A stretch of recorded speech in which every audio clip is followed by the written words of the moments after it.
She'd been watching the royal knights every day. When the full commander runs training, his squad comes up to him and tells him to take a break. He says the guy's been a pain all night, just standing there like a lunatic. His maidservant steps in and goes, "Hey, you're talking to a prince." The commander doesn't care. He calls him useless, ugly, a low-life bastard getting in the way of training. But then the commander catches the look in the boy's eyes, like he's not even there, waiting. A sharp, cruel stare that's just not right for a 14-year-old kid. The air gets heavy. The soldiers start drifting over to see what's going down. They spot the third Prince Kalen, the one everyone treats like a bad joke, and they relax. But then the kid reaches up, snaps a twig off the branch above him, and tells the commander that his knights are garbage. Their training is completely pathetic. The army isn't being strengthened, it's being babysat, and they're wasting everyone's time. Abel obviously gets ticked off and was about to lay into the boy, but then, in the blink of an eye, the kid is behind him. Abel barely gets his sword up in time. A beat passes and he knows that if he hadn't, he'd be dead. The kid blocked a lethal strike with a stick. The kid smiles. Then he releases the branch and the commander's sword flies clean out of his hand. Gone. Disarmed in front of every soldier under his command by a twig. The kid says he's impressed by the commander's incompetence. Couldn't even defend himself against someone who was supposedly useless. Abel drops to his knees and begs for forgiveness. While his men are frozen solid, their commander is on the ground, face in the gravel before the prince. Nobody has any respect left. Now this man's real name is Baron. He used to be a king of a nation called Sacria. He fought a war against the kingdom of Caius over an artifact called the Axis of Time, something that could literally rewrite history. And Caius burned everything to ash. By the time Caius's men got what they wanted, Baron was surrounded by enemy sorcerers with nothing left but a sword in one hand. They took his brother from him, and then he woke up in a soft bed surrounded by servants inside the royal palace of Caius, the very kingdom that destroyed him. Yeah, he's inside the empire of the people who cooked his crew. He's ready to burn the whole place down from the inside and kill every last one of them, because right there in front of him is the body of the third Prince Kalen. The catch?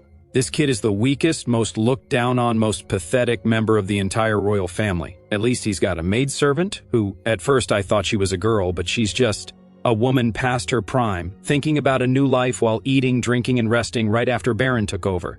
But in this house, the three princes dine together with the king, by order. When this guy named Planche, who acts like he walked straight out of One Piece with his jacket tossed over one shoulder, strolls in at 7 a.m., our boy used to be the type to keep his head down.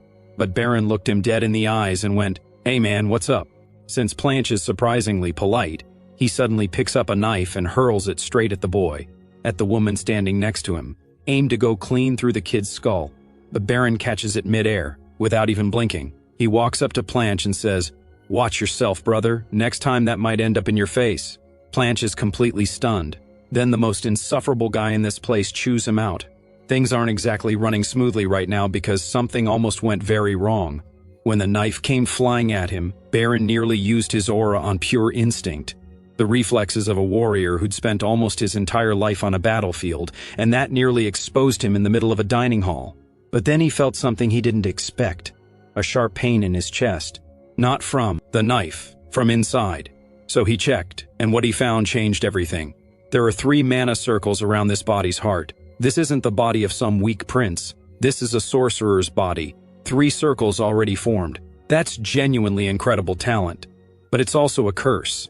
Baron spent his whole life swinging heavy swords, and now he has to throw balls of energy, which is a problem because every time he tries to use mana, his chest feels like it's being crushed. His body is losing weight fast. He can barely make 3 laps around the palace lake without almost collapsing. His nose bleeds randomly. The royal tailor, who takes his measurements regularly, says he keeps getting thinner every single time. A body with 3 mana circles and the blessing of the royal dragon bloodline should be constantly healing itself. It should be getting stronger, not falling apart. But this is happening because the kid has been poisoned, and it's not a small dose. Whatever is in his body is potent enough that even without the dragon bloodline, if it burned through him around the clock, he'd already be dead. This isn't some random assassination attempt. Someone has been poisoning his life day and night. But who? Baron figures that in the original timeline, this boy died at 15. It was reported that he tried to poison the queen and was executed. What if that story was always a lie? As far as suspects go, Baron then heard someone approaching. Classic dog behavior. This woman is Kaz, the current queen. By her eye color, she'd be his stepmother. And God, she is absolutely perfect for the wicked stepmother role, those full lips and all. Naturally, she walks straight up to their boy and tells him he's been looking so much bigger and more mature lately. Healthy. Baron sends a message right back saying, I haven't grown that much taller. You'll see how much more I can develop in the future. Yeah, I like where this is headed. Those words made the air go cold. The Vic Count said he barely recognized him since he usually never even showed his face. He was certain he'd become a very tall man one day. That's when the Queen cut him off. Who would have guessed? The Vic Count is actually, by rumor, basically her pet dog. The Queen asked why Planche hadn't reported the horse that refused to obey him earlier. If something like that happened, it should have been reported. But Planche said he knew, so he said he'd lost control of the reins, and his son said the horse was useless. He got up and left the table immediately, his stepmother absolutely furious. 3 weeks later, it was time for the king's birthday celebration. The king, who is basically his wife's doormat. Like everything else in that palace, the common people are hyped about the festivities. Everyone wants to see the princes. While they were getting the kid dressed, things went sideways. Kaelin's nose started bleeding. All the servants panicked. The butler called for compresses. The prince said it was nothing, said he hadn't been sleeping well. But then they mentioned that the tailor had been taking his measurements often. The boy had lost even more weight. Kaelin tried to change the subject, said he'd been over-exercising, that's why he dropped so much weight. The moment the man left, the butler quietly asked if today was the day. Not the rumors. What comes before the rumors? Kaelin's health was declining. He needed to see Alan, not Musk. Because of delays with the king's schedule, they'd have to see his sons one by one. The kid didn't have time to waste, and he wanted to give his father birthday wishes all in one shot. A private meeting was not what he was hoping for. King Roma was reading documents when the prince announced himself. Well, he didn't exactly announce himself, but the king acted like he didn't notice, like he completely ignored the whole thing. That's incredibly rude, Kaelin thought, until the king told him to sit. The king asked the usual questions and said his son looked fine. Then suddenly, Kaelin understood everything. Now he knows why the king wants to meet his sons alone. This way he saves time for actual business. Because he doesn't really need to say anything or ask anything meaningful. This family is a complete mess. A father who couldn't care less. Indifferent brothers, a wonderful place. Planche has just arrived, already drunk and acting out. Most of all, the queen is interested in that meeting. Someone powerful enough to keep her husband dancing on her strings. And among all these people, someone wants the prince dead. It's time to find the assassin because at the celebration the prince showed up in front of everyone looking like an entirely different person. His presence already had Prince Planche, who was just a drunk at this point, looking irrelevant. The nobles started whispering and spreading rumors. Kaelin finally walked into the hall, leaving everyone else in the background. Those background nobles were impressed. Maybe the rumors were true. The black-haired, red-eyed prince who looks like a Safarian. He'd cut his hair, his face was completely visible. And he was even wearing a deep red brooch.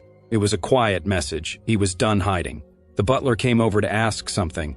He wanted to know why everyone was staring. At the very least, he figured the reason might be the prince himself. He was dressed incredibly well. Kaelin knows the jewelry is drawing people's attention. That's all it really was. The torches doing what they do. The butler's family is also from Chios, but from a smaller inland city.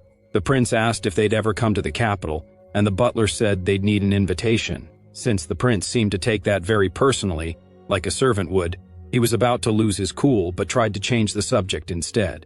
The prince is waiting for the right moment because there's someone he needs to meet. He asked if the butler knew why this place was called Siegfried Hall. It was named after the first chancellor of the kingdom, a nickname, one of the great heroes. They'd been loyal to the royal family for 500 years, protecting the region the entire time. In his past life, the prince had loved that story, and the man he wanted to find was right there in the middle of the hall. Duke Siegfried, who looked impossibly powerful, tall, carrying on those loyal traditions. These were exactly the kind of people the prince respected. Using just a small amount of mana, he tested whether the man was sharp enough to notice, and he got caught immediately. The test went exactly as expected. The butler realized that the duke had noticed him looking at the prince. He is one of the 5 great sword masters on the continent. For now, the prince would act like nothing happened. In the middle of the hall, the king thanked the guests for coming. Kaelin was already heading out with his butler. The kid had tamed that stubborn horse earlier, realizing it was actually gentle and intelligent. Now they needed to get to the main gate. Someone was being blocked from entering. Kaelin figured out pretty quickly what was going on. It was the exact person he'd been looking for. Alan didn't have an invitation to the party, so he was being kept outside. The guards apparently didn't know he was a significant mage. Even so, they were stopping him. Alan seemed to think guests were being treated based on how they looked.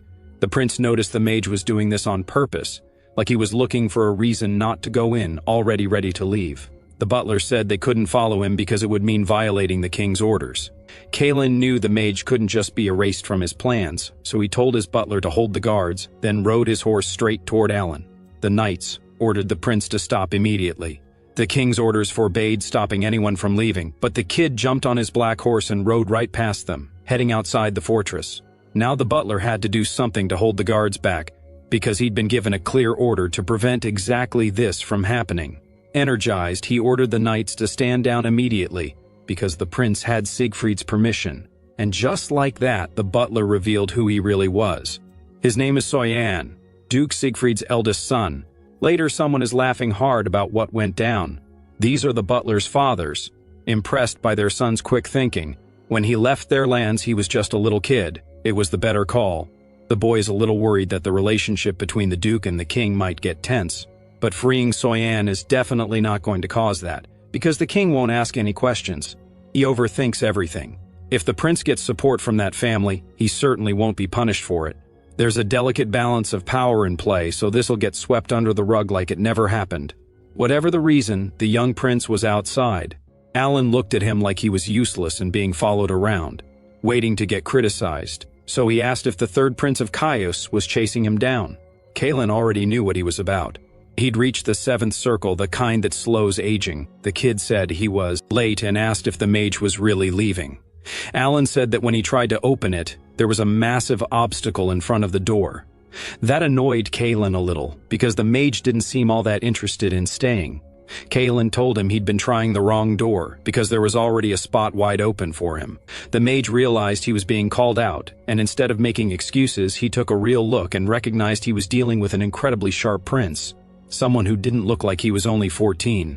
Then the mage noticed something. He stepped closer, genuinely concerned.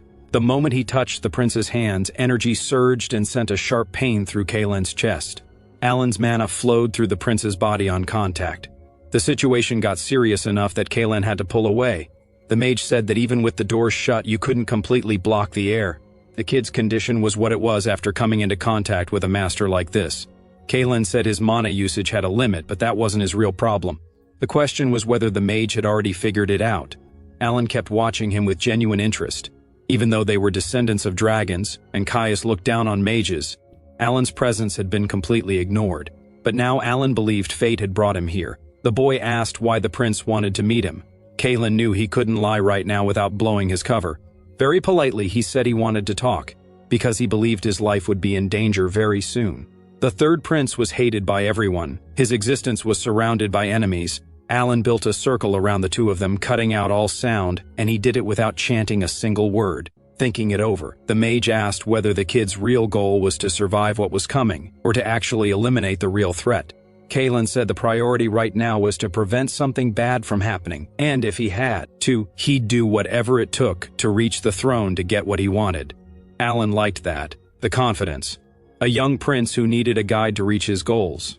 That was genuinely interesting. That's why the mage agreed to be formally invited again. The prince knelt before his new master, introducing himself. After properly satisfying the mage's ego, Alan agreed to save the prince. Back with Soyan, he asked his father whether anyone knew the butler's true identity, because if it leaked, there'd be a problem. Siegfried was completely confident, but his son stayed nervous. He wanted to know how Leah had been doing lately. Their father said she was taking excellent care of family affairs. The boy's situation was left open. Whenever Soyan wanted to stop, he could come back, pretending to be a butler whenever he pleased. Feeling like he wouldn't see the Duke for a good while, the boy said they'd meet again in 3 months. Safe released his son from his current position due to his resignation. The boy said a young master would be coming soon. He was turning 15. His father asked if he knew what their family name meant. They were known as the Elephants of Caius. They never wanted the throne, but they were overwhelmingly powerful. They were kings among animals, and no one could touch them. After saying that, Siegfried started smiling, noting that their name carried real weight and power. Then he told his son to do whatever he wanted, which genuinely made the kid happy. He said next time he shouldn't stress so much. The butler fixed his clothes to head back. Very formal. He said goodbye to his father. They told each other they'd see each other soon. Siegfried thought his son was stubborn. Typical family member, just like all of them. He was thinking about what the prince had done earlier. If he could pull something like that off, if all of it was stripped away, that kid's stature would have grown considerably. Now the Duke wanted to know what the third prince was planning. The next day, a carriage attracted everyone's attention. It had a crest on it, 7 roses on a silver staff. People wanted to know why that family had come to visit Caius. The reason seemed obvious enough, though. They had good ties with the king, and rumors were already spreading. Alan had just stepped down from the carriage. His young apprentice had made this possible. The night before, they'd talked about exactly this. The mage was set to arrive at 9 a.m. Competing with the Gel family's influence wasn't going to be easy. It was time to shake up the nobility. The servants of the household welcomed the mage graciously and told him the king was already waiting at the meeting. The king was genuinely caught off guard by Alan's presence. Alan asked about finding a place to stay. To compete with his wife's power, the king knew this. Having a mage on his side would be incredibly useful. It was surprising that Alan had shown up in the first place, and that made the king suspicious. Alan said that the previous night he'd come across a small black cat with red eyes. He realized it was a very wise move and decided to teach it a few things, but he still hadn't found a place to stay. The king asked what he planned to teach. The answer couldn't be more obvious: magic. But the environment also needed to help that little cat recover. The owner of those lands would need to contribute quite a bit. The king, slightly uncomfortable, asked if the mage could really do that. Kalen would be his apprentice. Nobody could stop that. The king decided to cooperate. The place was already a mess. One more thing wasn't going to make it any worse. Still, the king got curious because he'd heard things about his third son, that there was nothing particularly special about him. The mage was surprised. Even the boy's health condition was unusual because the cause was hard to pin down. Making it worse, the king only talked about things he'd heard, like he didn't even know his own son. So the mage asked if the father even knew basic things about the young prince. His height, for instance. Basic stuff. Silence from the king. Alan immediately realized he couldn't answer, so he told him, "Attention can be poison, and indifference can be medicine. But in this case, saying you're busy is just an excuse." The king got irritated, but the mage decided to let it go since he still didn't fully know this boy's guide. He said, "It's ridiculous that I have to explain all of this, but he cares a great deal about the young prince," stressing that Kalen was extraordinarily special. Just as their conversation was about to get interrupted, a magical barrier got triggered. Alan told the king to pay attention. The boy looked sick. Even the clothes he was wearing had been hastily put together after all the weight loss. He could barely pull himself out of bed when he woke up. If the king just kept watching and doing nothing, he was about to lose something he had no idea was precious. It was almost lunchtime, and the young prince still hadn't come out of his room for breakfast. A servant said they'd take care of it for him, and bring tea too. Our hero was lying in bed in serious pain, even while trying to sleep. Seeing this, the butler must have already figured out the previous day had been completely exhausting. Then, when the mage arrived, they found the boy hadn't woken up yet. The mage's presence caused the butler to step away, but then he completely froze when Alan showed up out of nowhere. Soyan Jr. tried to stop the mage from getting any closer. He told him to give our hero a little time since his health was fragile, but the mage had instantly recognized the boy. They'd crossed paths a few years back, and he knew he was looking at an elephant cub. Looks like some people already know who the butler's father is. The butler had sworn to keep his disguise solid. Everything had been going fine, and yet he'd been found out anyway. Our hero finally woke up, but he had no idea how many hours he'd been out. He was told someone had come to see him. Kalen saw who the mage was, and the boy received a small gift from him, pills he'd need to take every day. Alan told the boy he was dealing with 2 problems. First, he couldn't control his own energy. Second, his body was losing weight way too fast. Kalen was impressed by his teacher's ability to read the situation. Alan asked whether the boy really did carry the power of the blessing. Kalen confirmed it, which meant he should be healing quickly and have a strong affinity for magic, but somehow his regeneration seemed completely out of whack. Alan's curiosity kept growing, so he asked if the boy found it strange, the mix of healing alongside magical power. Theoretically, the boy's heart should be strong. His teacher agreed. The blessing hadn't disappeared and his heart wasn't the problem either. In reality, his regeneration was being used continuously, just somewhere else. That statement hit our hero like a freight train. He immediately realized he'd been poisoned, and that without divine grace he would have been dead a long time ago. Fighting off such a powerful poison was pushing his body to its absolute limit. That's exactly why using mana was so incredibly difficult. Our hero knows the original boy was killed, but he was already being poisoned, something like that. Extremely premeditated. Knowing all of this made him furious. Alan noticed negative emotions radiating off him. A 14-year-old shouldn't be capable of that. Kalen trusted that the small pill was the antidote. His teacher said he'd made it quickly, but it should be enough. Our hero started thinking about what would happen if he took it while the poisoning continued. His teacher was concerned. The treatment wouldn't be as effective then. Keeping the poison inside his body at that level was dangerous, but the boy already had a solid idea of who the culprit was. It had to be the tea he drank every morning, because if he drank it openly in front of everyone, it'd be easy to confirm he'd swallowed it. The boy might have figured this out in a past life, and that knowledge had sped up his assassination. Things were very different now. Kyle needed to figure out everything while keeping it all under wraps. His teacher asked if this was really the only option. The boy needed to confirm whether the tea was the source of the poison. This could put his servants in danger, because the culprit did this regularly and was completely confident they'd never get caught. Knowing this, the teacher revealed the butler's true identity. He'd be safe, but the teacher understood that Kalen was scared and wanted to know what the next steps were. The next moves would be somewhere more mysterious. A shady old man said to play his trump card, he'd need to obtain something first. The next day, Kalen wanted his teacher to walk outside with him. Some servants went to find Prince Planche because the queen wanted to see him. She said the boy had taken too long to show up, but he didn't care at all, already drunk. Then the young man took a few sips of water and told his mother to just say what she needed to say and go. The queen had heard that our hero had found a master, Alan, a seventh circle mage. The news was spreading through the nobility. Planche didn't care even a little. The queen told him he needed to appreciate the investment she'd made.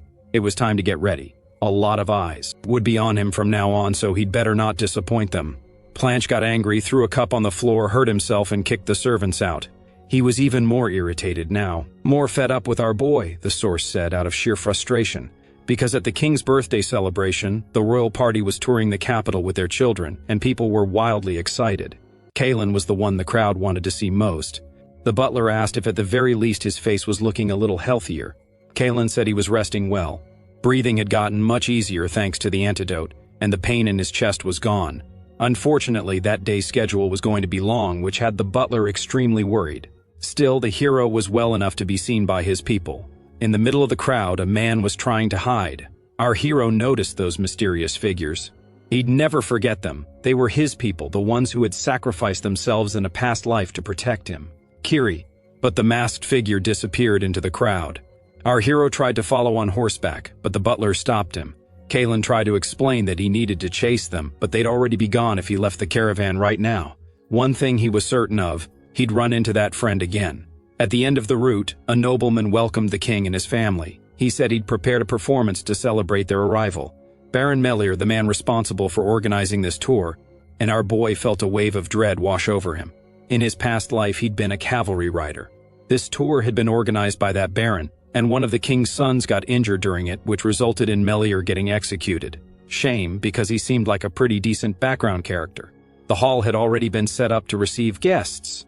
Our hero had already spotted it, a chandelier that was about to come crashing down, at an event being held for the king himself. It was strange that the knights hadn't checked the security, but thinking it through, Commander Kyle realized he shouldn't expect too much from them.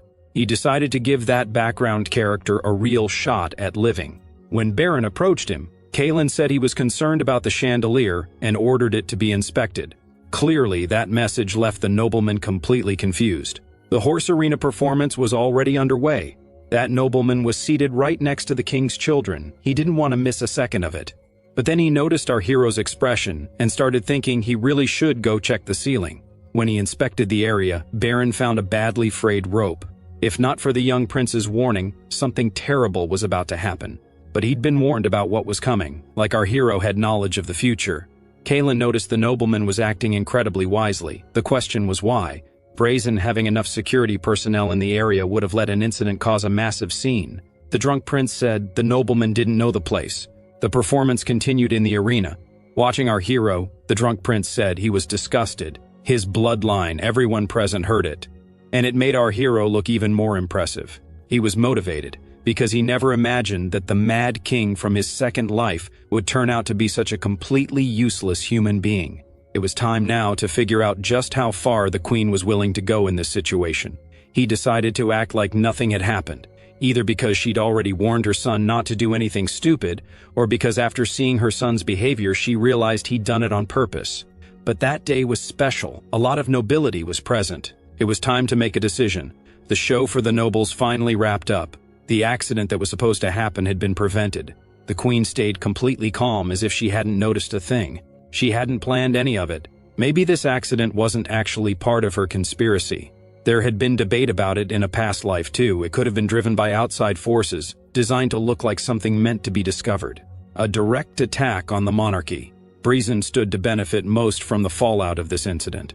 When they left, our main character asked the butler about the source of Baron Melier's wealth. They learned the man owned a diamond mine. If Baron were removed from the board, Breezen would dominate that market too.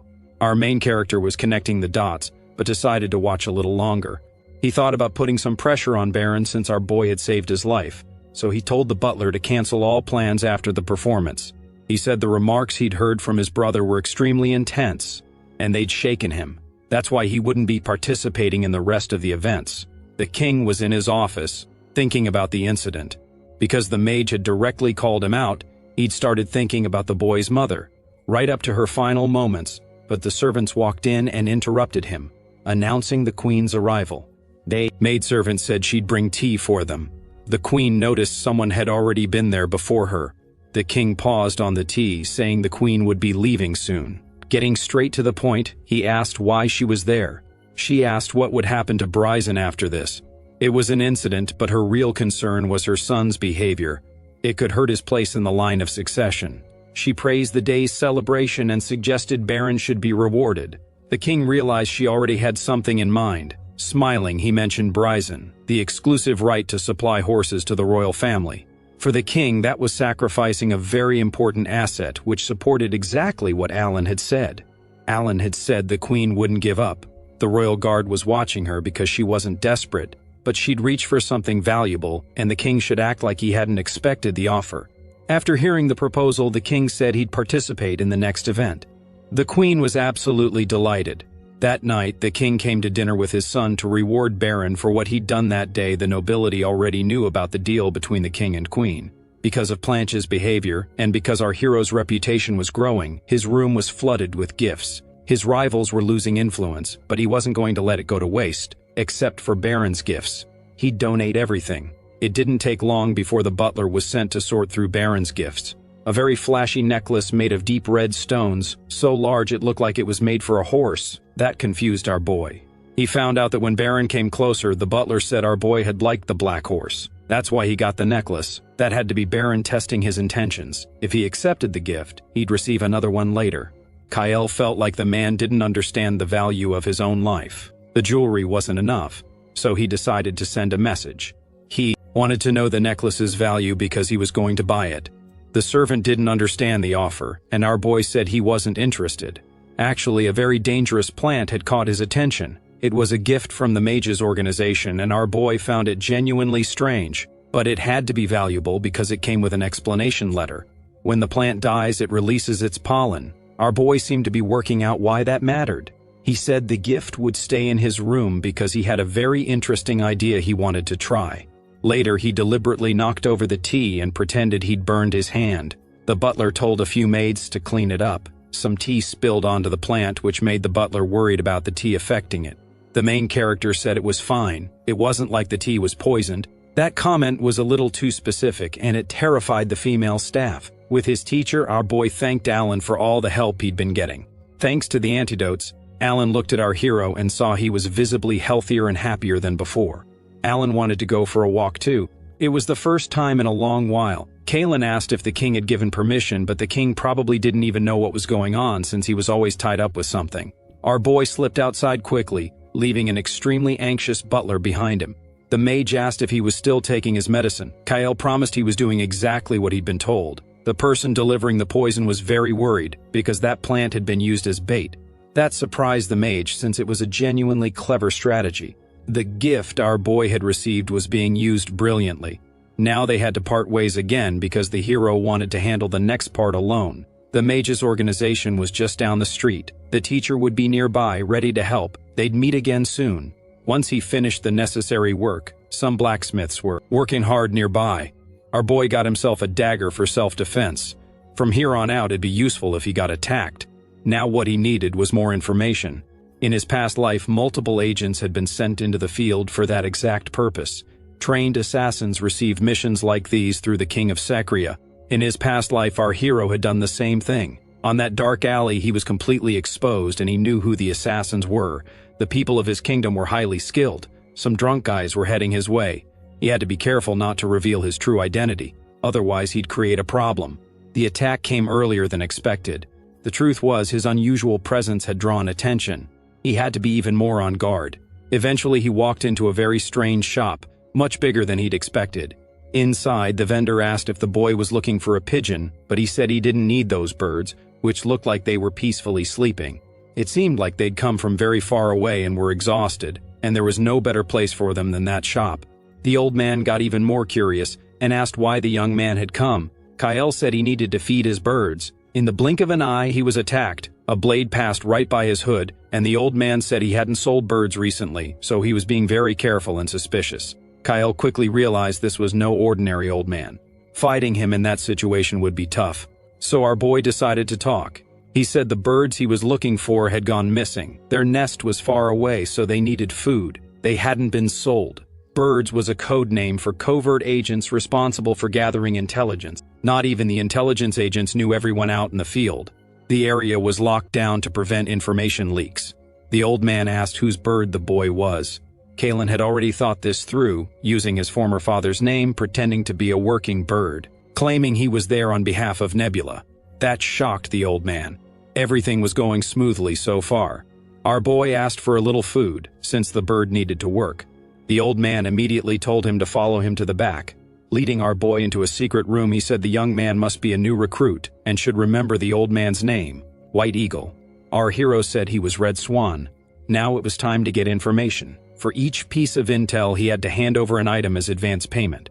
Our boy hadn't expected to be put on the spot before even saying what he was looking for. It could be a trap, but White Eagle said the price was set. After paying, he got the information he needed.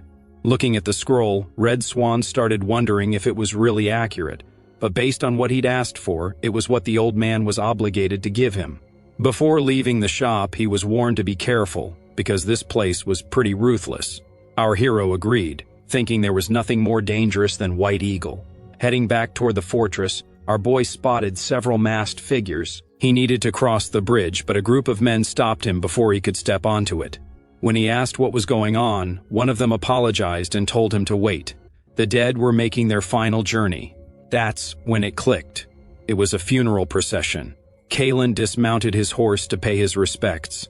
Burial customs in this region were nothing like what he was used to. They dropped red flowers into the river so the departed wouldn't lose their way. Back in his past life, they'd laid white flowers on the graves. Those blooms would open at night, a quiet sign that the dead wouldn't be returning to the living. Kalen started thinking about his own past. Had anyone ever mourned him? Or had time already turned back before that fateful event? Maybe he was just another dead soul who'd lost everything in his own way. One of the men thanked him for stopping out of respect. Now he could move on. Swinging back onto his horse, he pulled his hood down slightly and quietly promised to say a prayer for the departed. The man who'd stopped him took note of his face. His companions noticed the distraction and asked what was up. Kalen told them he'd remember the Prince of Secretia well because that's exactly what had happened in his past life. His companions murmured that the young man seemed like a decent guy. As he rode on, Kalen spotted several markers bearing the name Sisfanian. It felt a little too on the nose, especially after that last encounter. The stories about this city's past life and the followers of Sisfanian were actually true. A bald guide approached to lead him somewhere more secluded, but Kalen had no intention of going with him. He wanted the 4th floor of a specific building. The bald man, caught off guard, quickly offered to show him the way. Kalen stepped into an empty, sprawling room. He noticed a small object hanging on the wall. When he'd been with the White Eagle, he'd only asked for one piece of intel, where the black market trades went, down in Chius. After he triggered the odd object, a hidden panel slid open in the wall, revealing a staircase leading underground. That's where he was headed to dig up more answers.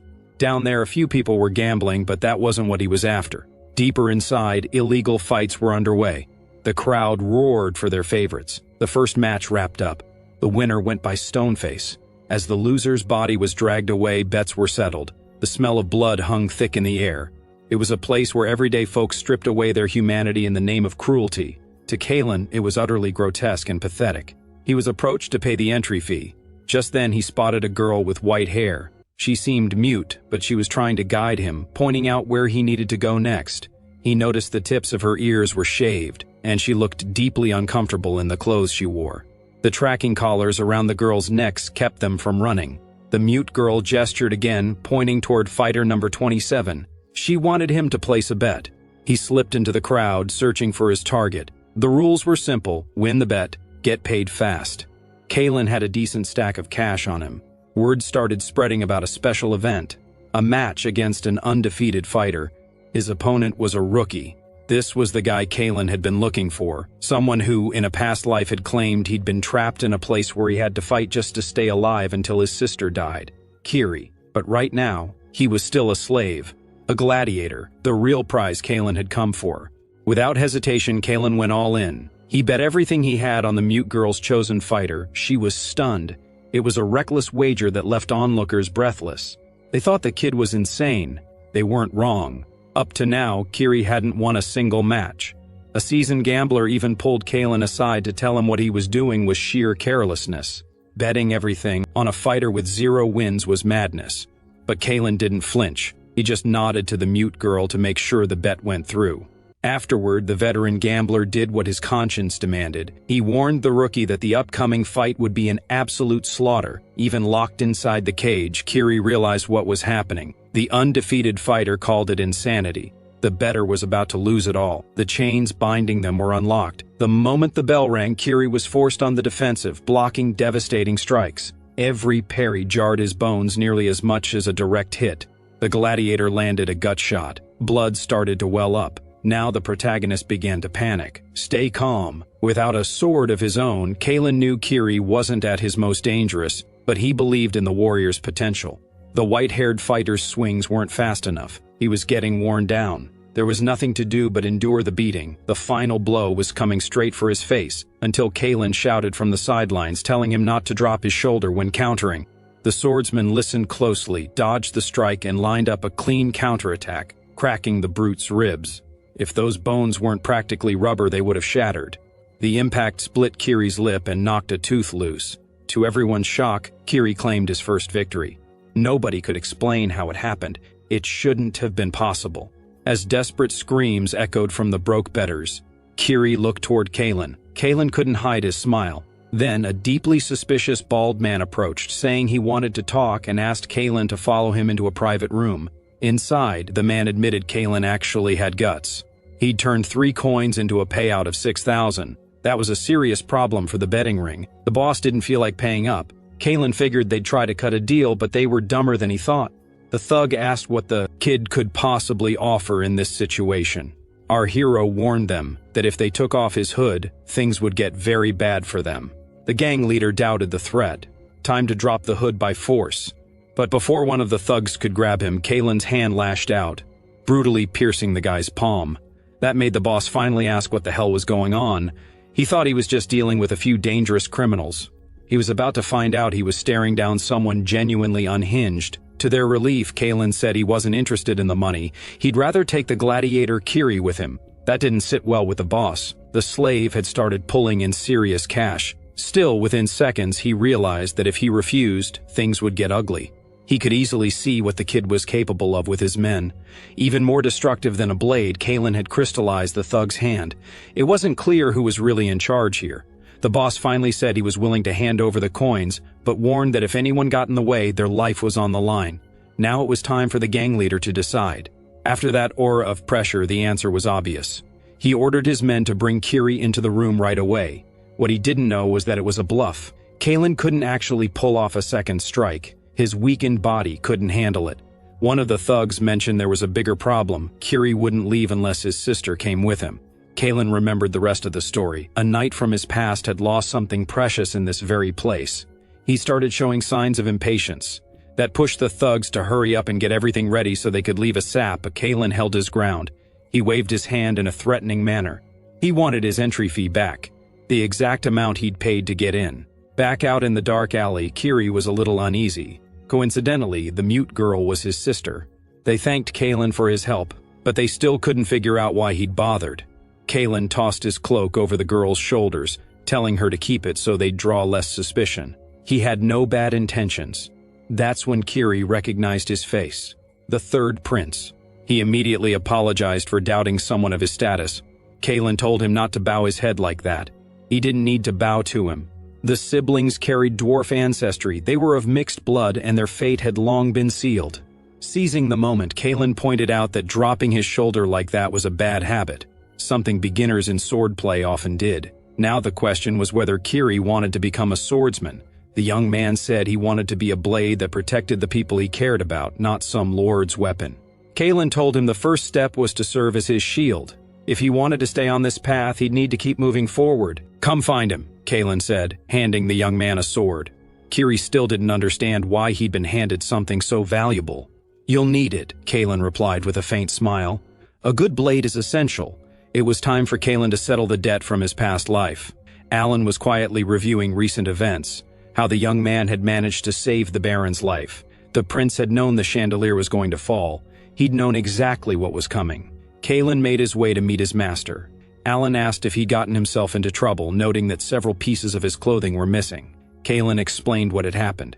It hadn't been a fight, but his mentor understood it must have been grueling. Kalen admitted the day had been exhausting. He'd finally found his swordsman, set a trap, and tracked down whoever had been poisoning him. Still, a heavy unease clung to him. Maybe it was because he'd pushed himself too hard in too short a time. Using magic, Alan began steeping ingredients into a cup of tea. Kalen joked that the place was starting to look more like a wizard's study than a study. His mentor asked if he was hoping for some mysterious monster meat broth. Honestly, Kalen had expected something more impressive. The room was painfully plain, save for a sheathless dagger mounted on the wall like a bizarre decoration, but the boy quickly recognized what kind of tool it actually was. Alan asked if the prince knew why it was there, pointing out it didn't belong in his quarters. With a casual flick of his fingers, Alan made the dagger tremble and shoot straight toward Kalen. A single drop of blood hit the floor. Alan took note. Despite his weakened state, Kalen's reflexes were still sharp. He deflected the strike, but the strain was immense. The dagger was a magical device crafted by the Sisfanian cult. It mimicked an opponent's hidden weapons. In reality, it was a warning. Kalen realized the attack was a setup. Alan confirmed it with his own eyes.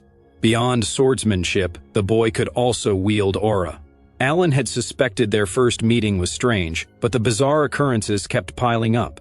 The kid didn't fit any of his assumptions. When he'd learned about the poisoning, instead of fear, Kalen had been filled with cold rage. After the incident with the Baron, it was finally time to come clean with his mentor. Alan cast a healing spell over the boy's body. His teacher had probably already suspected his true identity, or at least was trying to convince himself it was possible. So the protagonist finally said it. He wasn't really Kalen. His true name was the Baron of Secretia.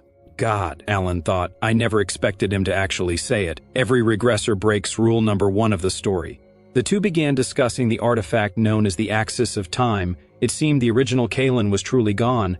Alan suspected the boy wasn't entirely sure of his own nature yet. He could still sense another presence lingering beneath the surface. His earlier doubts made sense. The situation was deeply tangled. Alan remembered their first meeting. The boy had said he wanted something beyond the throne. Now Alan needed to know what that was. Kalen revealed his goal, to stop the war from ever happening. He didn't know why, but the true mastermind behind the Axis of Time was pulling strings from the shadows. But if the root of the problem remained, history would just repeat itself. Alan asked if the boy was acting out of his own motives or because of his brother, Chase. They needed to figure it out. Chase was the sole heir to the neighboring kingdom. There was no one named Baron in this reality. The information hit Kalen hard. He hadn't expected that. If he didn't exist in this timeline anywhere, it was his own foolishness for assuming otherwise, because he was standing right here. Still, the boy spiraled into a strange existential crisis. Assuming something had gone wrong, maybe due to the artifact's power, he tried to piece together why. He'd been in this body since realizing the original Kalen's presence was fading. He even wondered if someone else had taken over the body that once belonged to the Baron, but concluded two versions couldn't occupy the same space, so he must have overwritten the real Kalen. His mentor noted that Chase was already positioning himself for the throne. The future of this reality was shifting. The third Prince of Chaos didn't need to worry about those matters now. Chase would follow his own path. The Baron realized he couldn't cling to the past. He understood his teacher's worries, but he made one thing clear: those fears wouldn't come true. When he'd awakened in this land, he'd completely severed every tie that had once bound him. The words were so heavy they left Alan stunned. The protagonist then asked if his teacher was all right. After hearing all this, Alan, though confused, still didn't fully grasp why his student seemed so burdened. From the very beginning, he'd allied himself with one person, this boy. Later, Kalen asked if his teacher had already known about the axis of time. His reaction suggested he'd known something. Alan mentioned an incident from last year. Chase had asked him the same question. All the available intel confirmed the artifact wasn't made by human hands, and a month ago, it had vanished from the kingdom, possibly around the time the boy regressed. That information had unnerved Kalen slightly. He didn't know why the artifact disappeared, and it wasn't a question with an easy answer. Not yet. Still, someone might have the answer. A certain person would meet the prince soon. Alan pointed to a statue of Sisfanian, and Kalen realized his coming-of-age ceremony was approaching. It was called the Rite of Rosalita. During it, a royal family member had to locate the empty nest of Sisfanian and speak their wish to it. But you had to arrive alive. That meant Kalen needed to figure out who was trying to poison him. Kalen believed catching the culprit would resolve everything. He returned to his room and began examining a certain potted plant. Though the butler was worried, everything unfolded exactly as the protagonist had planned. It was time to find something highly interesting. On the roof, the butler asked why they needed to go out in the freezing cold. The flower had been a gift to him. When it died, its pollen dispersed into the air, a trait very few knew about. Tea had been placed somewhere everyone could see. Kalen closely monitored everyone's reactions. It was a lethal variety. Hardly anyone could survive it, and the plant should have died too. Yet it was perfectly healthy, as if someone had swapped the sample. Finally, the butler understood what was happening. The plant's pollen was drifting through the air, leaving a trace that revealed where the real specimen was hidden.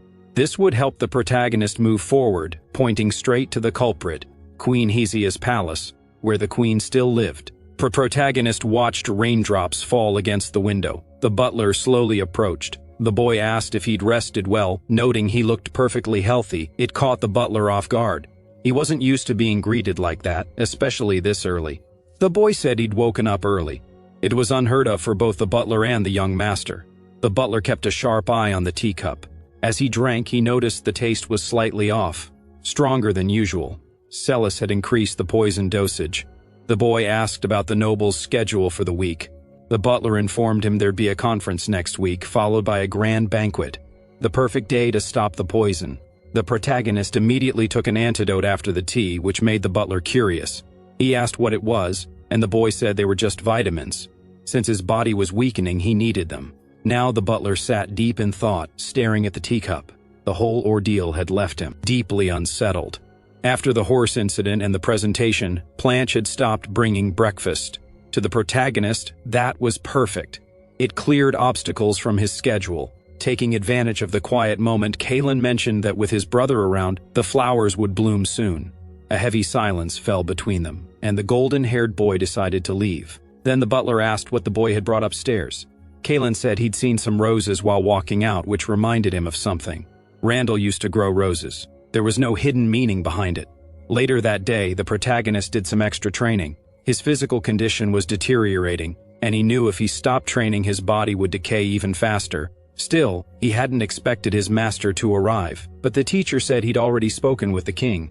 The boy said he had two requests. First, he needed 2 people identified, nothing too complicated for his master. The second favor was to investigate certain nobles who might be involved, especially the Bryson family, which his teacher already suspected. That wasn't too difficult either, but the boy was piling on too many orders.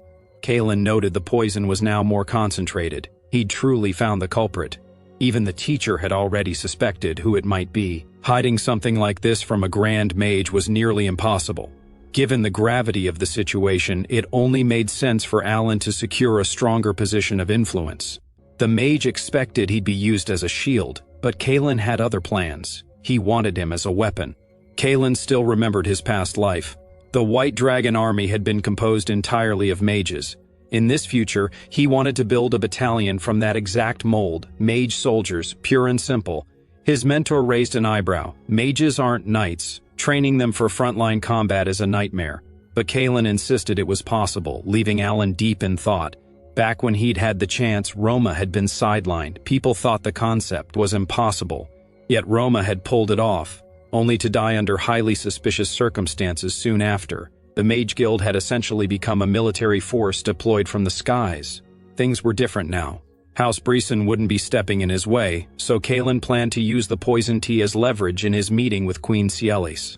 Alan wanted to know how exactly he'd pull it off. The boy just said something was going to happen soon. Vague as ever, it made Alan uneasy. Kalen had slipped something up his sleeve. It was meant to be used the moment the Queen slipped up. Then the real negotiation would begin. The infiltrating maids had increased the poison dosage, but the Queen was already fuming. The mounting rumors and palace chaos had frayed her nerves. Someone approached them, her son, her own puppet. He'd come to tell her not to worry. She dismissed him, saying he wasn't fit to make decisions. Still, she remained tormented. Blanche left in a huff, useless. The Queen looked at her own son. He was weak, but she'd pave his way to the throne. Meanwhile, at the palace on the day of the festival, Kiri noticed his sister had woken up in a fantastic mood. She was excited about what was coming. Using sign language, she signed that they were going to meet the prince. She liked the main character and couldn't wait for that day's banquet. Kalen was getting dressed in his royal attire for the nobles' assembly. An hour remained before it all began, and he needed to ask his butler for a favor. It was time to settle this, the tea being served to the weakest prince. Finally, the boy met the Queen. From this moment on, everything would change. Outside, Blanche was already mounted. He'd been given 2 envelopes, one for Alan, the other for the Mage Association. The first stop had to be the guild. The servant was anxious, knowing his master was heading into the banquet alone. Kalen assured him he'd handle it. The butler was told to stay calm, easier said than done. He'd been in similar spots before. Even just thinking about the worst-case scenario made it feel real, but Blanche held on to hope. Inside the city, connected to the journal network, a woman had already set everything in motion.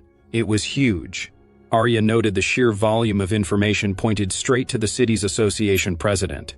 But since it hadn't been exposed yet, it felt suspicious.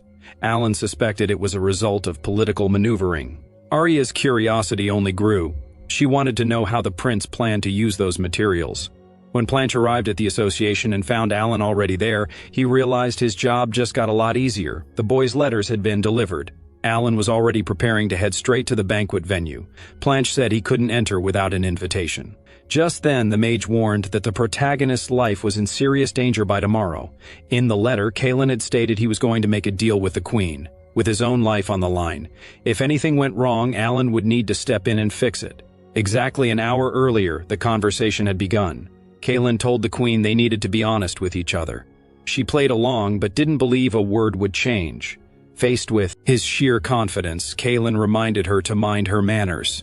Thinking he just wanted to argue, the Queen stood to leave. Disappointed, she figured she'd get a few minutes of entertainment out of it. Before she could go, Kalen mentioned he knew about the poison tea. He told her to stop serving it, called it vile. Feigning shock at the accusation, the Queen claimed she had no idea what he was talking about. He'd expected that answer and was ready for it. She wouldn't be doing it again. He pulled out a small box. Inside was a poison that could stop a person's heart in an instant. It didn't react to silver and magic couldn't detect it. Because of the boy's blessing, it wouldn't immediately stop his heart, but it had its limits. The poison still needed time to spread through his system. The first question the protagonist raised was, who will they suspect first? The Queen smiled like she'd already lost. She said things wouldn't go the way he thought. Kalen wanted it that way because this wasn't her first time. He also revealed he knew she was the one who had taken his mother's life. Enraged, he asked what she'd done with his tea. The Queen suggested he drink it, all of it. As he drained the cup, he said her words would be taken as a refusal. That put a genuine smile on her face. She couldn't believe he'd actually do it. She might be suspected, but the king could control her. Cielis believed there was nothing in the kingdom she couldn't manipulate. That's how she'd secured the throne. All she had to do was remove the obstacles in her path. But there was still one thing she hadn't secured, and she was working toward it. The protagonist began coughing violently after swallowing the poison. His body weakened, collapsing onto the floor, badly compromised. Panic spread as the king and his brother rushed to the boy's side. As they called for a physician, the queen smiled. Chaos erupted at the banquet. People assumed someone had tried to poison the prince, even if it seemed impossible. No one could say for sure. Fear and suspicion spread. The nobles fell silent. Being in that room could be a death sentence. Ciellis was untouchable, shielded by her influence. No one dared to accuse her outright. The king ran to the boy in desperation, lifting him into his arms, begging him to stay awake. The boy tried to speak, struggling. It brought back memories of the king's late wife and his final promise to protect their son, a memory that would never fade. Amid the chaos, Ciellis calmly announced she was returning to her palace. Enraged, the king shouted her name loud enough for everyone to hear. Every noble at the banquet froze in shock. The queen couldn't believe it. Now the nobles were actually starting to reconsider. Hiding her face behind a fan, she feigned confusion, denied the accusations, and claimed the boy had always been sickly. It only fueled the king's fury. It was the exact same excuse she'd used when his wife died. Years ago, when he'd gathered every night in the realm, the same scene was playing out all over again. Ciellis exploited the fact that the protagonist was a frail child. She used the opportunity to point out that someone else had been at the breakfast table, the second prince. As the accusations were heard, the king ordered her to shut up. But she was shameless, knowing exactly how to play the game. She claimed she was only worried about her children, speaking as if she were a mother figure to the boy. It made the king even more furious. Then, unexpectedly, someone spoke up. Planche stepped forward, stating his young master had been fine and had never shown any signs of illness or poor health. He also recalled the boy explicitly telling him there was nothing wrong with him. Finally, the priest arrived to examine the boy. After being publicly humiliated by Ciellis's blatant disrespect toward his son, the king stormed out of the banquet. Using healing magic, the priest tried to intervene, but an unexpected barrier blocked him. A magical ward placed by the boy's mentor. It seemed Kaelin had reached a critical turning point, the most crucial moment of the night. According to Alan, this would kill him. The king grew even more terrified, knowing his son needed immediate treatment. They were told a magical seal surrounded the boy's heart, flooded with holy energy. He would die with no viable option to save him. The king's desperation mounted. Only a healer with natural divine power could break it, but magic alone made it impossible. Even the boy's teacher was hit with old memories. His own son had suffered from something eerily similar. The scene was repeating itself. His student's life was slipping away. The expression on his face was exactly the same, a garment his son had once worn. Alan never expected to need that spell a second time, a spell that would let the target feel absolutely nothing, zero pain. The incantation was called Obtund. Outside the city, pamphlets began raining from the sky, exposing the truth about House Breeson and their role in the murders of 37 people. It ignited a spark of public fury. Now the people wanted revenge for what the queen had done to the boy. Rumors set the public ablaze. Alan, now addressing the king, made it clear the Mage Association needed to step in. They had to capitalize on the situation while the queen's guilt was exposed. Conveniently, Kaelin had already been considering the establishment of the Mage Guild. Ciellis waited to speak, completely unaware he'd prepared for this exact moment. To her surprise, the boy was fine. Even after a week hovering at death's door, he was still weakened, but he refused to show it. He pushed forward, projecting strength, not frailty. For some reason, they were negotiating again. Kaelin told her deadline had passed. After the past week, the power dynamic had shifted. The queen was far more willing to listen and accept terms. Now, with a sardonic smile, Kaelin pointed out that Ciellis had forgotten one crucial detail: her permission no longer mattered. Furious, Ciellis demanded what he actually wanted. He asked for her elite guard, the Pell Knights. It was time to dismantle that private military force. The queen paled. It was her greatest asset. To move forward, Ciellis would have to surrender everything she clung to, including her personal protection detail. He summoned her steward, Planche, Siegfried Jr., who arrived carrying the documents, a binding contract guaranteeing the queen's compliance. One clause was explicit: break it, and death would follow. Woven with magic, the pact would rupture the heart of anyone who defied it. Meanwhile, the second prince returned to tending his roses. He'd heard the queen had gone to confront Kaelin. The moment the boy woke, they'd been together. Right before losing consciousness, their eyes had met one last time. Kaelin had said the flowers would bloom, a signal that everything was proceeding exactly as planned. Now that the truth had surfaced, the second prince was already weighing an alliance. Even Planche could see their young master was recovering. The board was shifting fast. Cialis didn't want to swear the magical oath. But for Kaelin, dealing with a woman who played these kinds of games meant ensuring severe, inescapable consequences. He was just waiting for the words to leave her mouth. After a tense silence, rage boiling over, Cialis snatched a pen and signed the contract. Magic rapidly spread through her veins, sealing the pact. For the protagonist, this was the perfect position before she could even think of backing out. Kaelin admitted he'd never had a decent relationship with his brothers, and he hadn't taken this approach to protect Planche. He simply underestimated what he didn't understand. If he'd pushed any harder, the king's sword would have taken his head without hesitation. After a long, heavy silence, Cialis finally left. Alan went straight to see his student, who was awake, especially after hearing about the queen's visit. It didn't take long for Kaelin to realize he was starving, happily devouring several bananas. The boy said he'd done his job and was satisfied. Alan noted they were lucky. The half-elf siblings had arrived at the perfect time. The girl cleared her throat using nature's power for healing. Kaelin had taken a massive risk, and he admitted it himself. He hadn't known Hina's true capabilities. It left him speechless. Not even in his past life had he known, since the girl had died too young.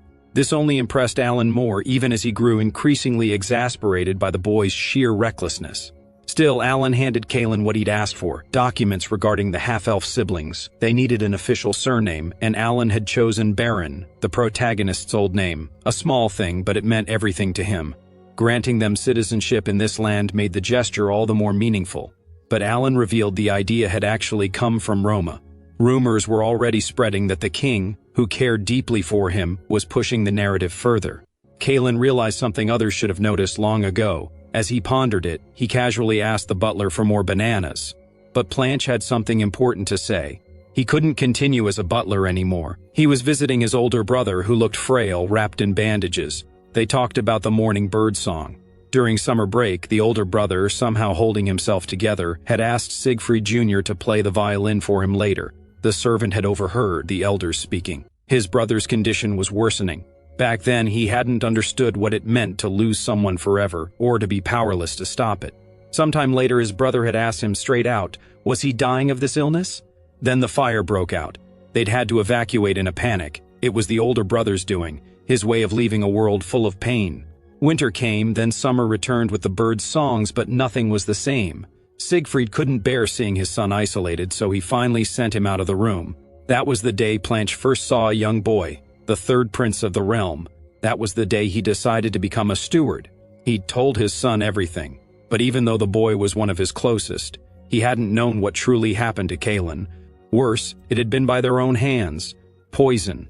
The guilt consumed him. Everything happened because he'd kept them in the dark. Kaelin nearly died, and Planche swore he'd never let it happen again.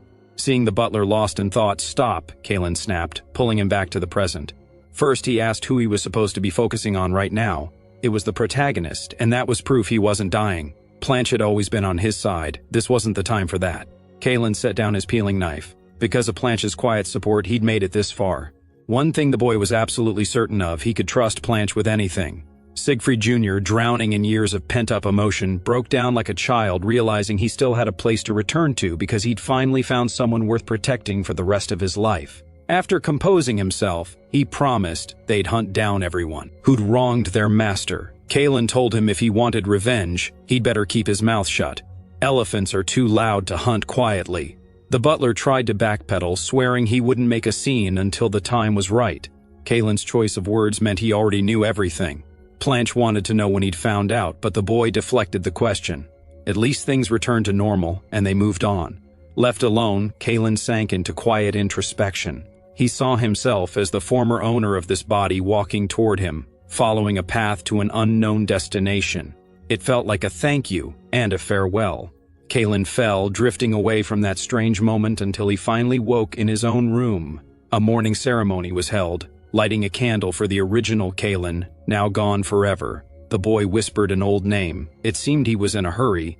He'd been given the life he was living now, but part of him wished the original boy could have gotten what he truly wanted. For him, life had been a prison, which made the protagonist quietly envious. The original Kalen must have finally been enjoying his freedom, but so much had happened, and Kalen couldn't just walk away now. He made a silent vow he would live this second life to the fullest. 3 months later, Pablo's loyal guard unit was disbanded and returned to the Brisson territories. News broke of the official establishment of the Mage Guild. The palace staff concluded it was finally time to address him as young master now that he'd filled out. When he met the king, Roma was deeply impressed by how much the young man had grown. They were preparing for the rite of Rosalita. Today was Kalen's birthday. Alan said he wanted to introduce his student to a mage who would handle security during the ceremony. Arkan Valkakon stepped forward, introducing himself and stating he was honored to take on the responsibility. His presence nearly gave Kalen a heart attack. Roma noted he was one of the guild's top operatives, exceptionally talented. The boy was glad to hear it was a major appointment, though he masked his surprise and kept his anger in check. The Mage Guild was nearly ready to launch. Practically speaking, they still needed an official name and several structural adjustments. During the meeting, Kalen couldn't stop watching Arkan. Alan asked the king for naming suggestions since he was considering a few options. Valkakon's reply came so quickly it put Alan at ease. He'd asked for input before making any official recommendations. The young master wanted to know what Arkan thought. The mage looked slightly confused by the sudden attention. Kalen clarified he meant the surname Valkakon. What did he think of it? Still cautious, Arkan said it was a strong name. It was chosen. Later, casting a silence ward, Kalen quietly told Alan that in the past, Arkan had been involved in everything that happened. Even though Arkan had been the one to kill him, there was no need to change him now. Deploy the guards. Times had changed, and so had the people around him. Still, Kalen carried a quiet, simmering resentment over what had happened. The man who came to see him was Baron Melier. It had been a long time since they'd last spoken.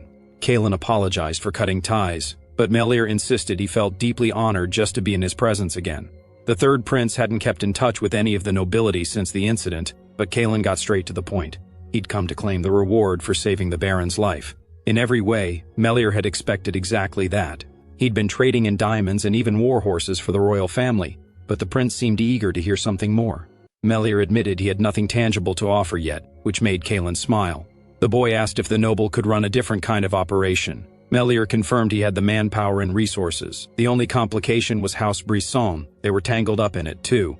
The Baron was confused. He'd assumed Kalen was already under his thumb, but the prince laid out his terms clearly. It was unexpected.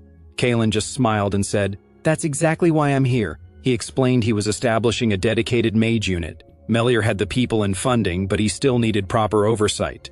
Melier asked if that was the price for his life. Kalen said yes, that was exactly what he wanted. In exchange for absolute loyalty, Melier was ready to swear his allegiance to the young man who was supposed to die at 15. Kalen hadn't just rewritten his fate, he'd surrounded himself with people he could actually trust.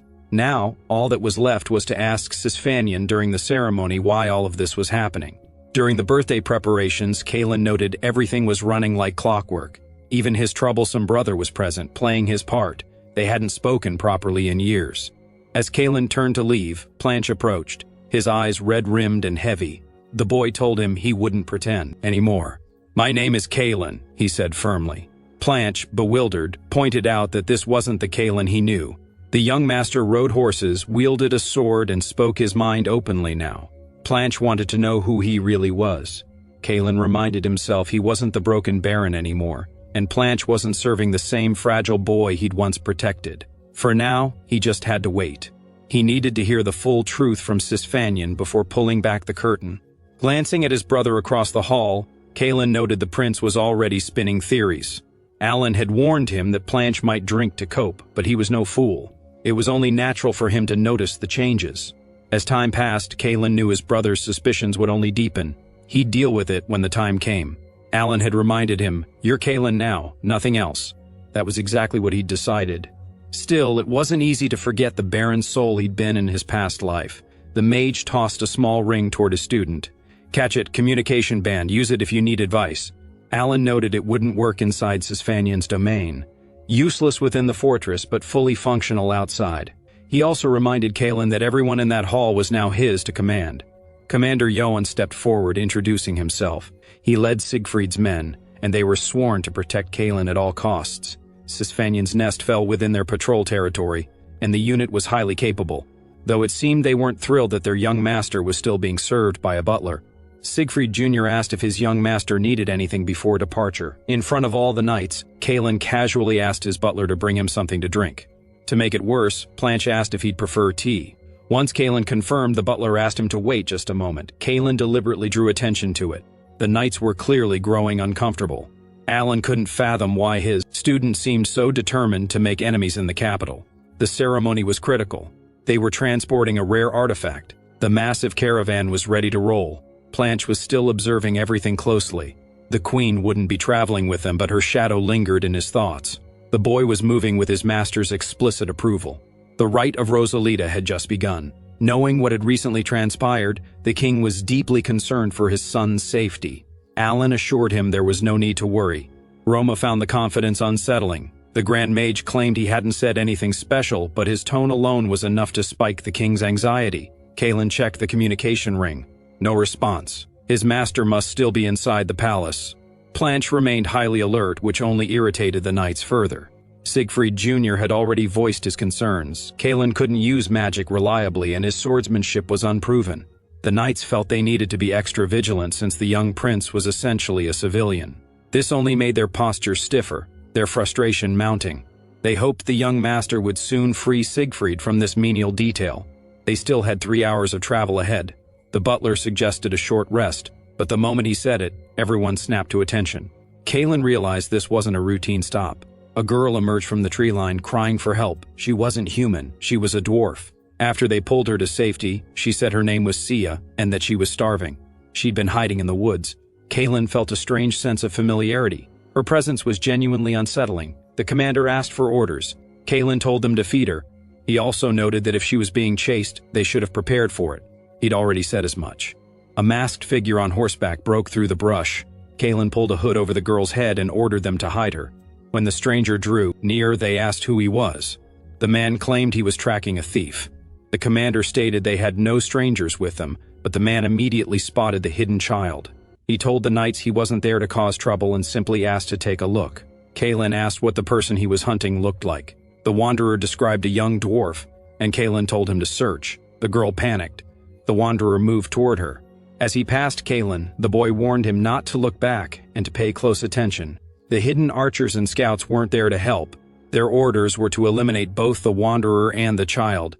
Once his position was confirmed, the arrows would fly. They'd been dismissed. The traveler turned back in desperation as arrows were already in flight, but every single one was stopped mid-air. The protagonist intercepted them, even warning the wanderer not to look behind him. The potential ambush put everyone on high alert. The knights immediately shifted into combat formation. Arkan erected a protective barrier around the prince. At least he was useful for things like this, unlike Kalin. The arrows stopped. The attackers must have fled. Arkan said he'd watch over the child and assigned Kiri to assist the boy. As they approached the protagonist, Kiri spotted something dangerous. The wanderer was drawing a blade, aiming straight for the young prince's neck. Everyone froze. Kalin blocked the strike effortlessly and countered with magic. Delivering a sharp repulsion, he blasted the man backward into the dirt. The knights hadn't expected the boy to be useless. It seemed the prince was far more capable than they'd assumed. Planche was clearly terrified and immediately started scolding him. He could have been seriously injured. He's not great with a sword, and his magic isn't strong either, the butler snapped. But the knights who'd watched closely disagreed. A useless person couldn't have handled that strike so easily. After that, it was time to talk to the dwarf child. When asked what she'd stolen, she claimed Luca had done it. She hadn't taken anything. Kalin couldn't press a child. She looked too fragile. He called Arkan for help. He needed to get to the bottom of this. The elf spoke. After a brief interrogation, Arkan looked exhausted. Salis worked the Harissa woods and traveled with Luca. It seemed she'd stolen something from those men. The two had split up to escape. Besides, the girl answered questions before they were even fully asked. She didn't know why she did it. It seemed like some kind of premonition. She claimed it wasn't divine sight, but it wasn't exactly normal either. Watching a child was exhausting work for Arkan. Kalin decided to drop her off at the next forest. It wouldn't slow them down, and they'd track down the local lord to find out what really happened. Moments later, Commander Yoan stepped forward to speak with their young master. Something was genuinely suspicious about that wanderer.